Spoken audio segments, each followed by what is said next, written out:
రాష్ట్రంలో కాంగ్రెస్ పార్టీ అధికారంలోకి రావడం జరిగినది.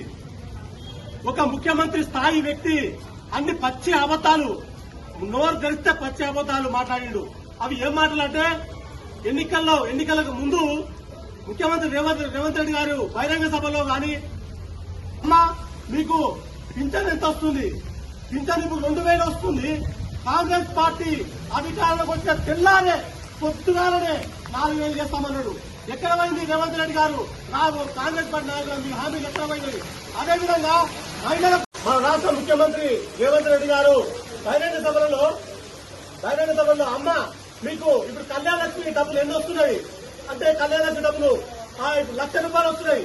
కాంగ్రెస్ పార్టీకి వచ్చే తెల్లారే ₹1,00,000 సులభంగా గారు ఇస్తామన్నాడు. అదే కాంగ్రెస్ పార్టీ నాయకులారా, రేవంత్ రెడ్డి ముఖ్యమంత్రి గారు, మీరు సులభంగా గారు ఎక్కడ పోయింది? రాష్ట్రం మొత్తం సులభంగా గారు ఒకరికైనా ఇచ్చినా మీరు దీనికి సమాధానం చెప్పాలి.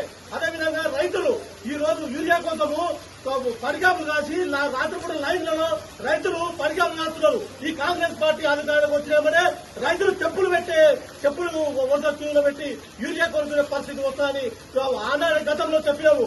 అదేవిధంగా కాంగ్రెస్ పార్టీ భారతీయ జనతా పార్టీ ఆధ్వర్యంలో డిమాండ్ చేస్తున్నాము. అదేవిధంగా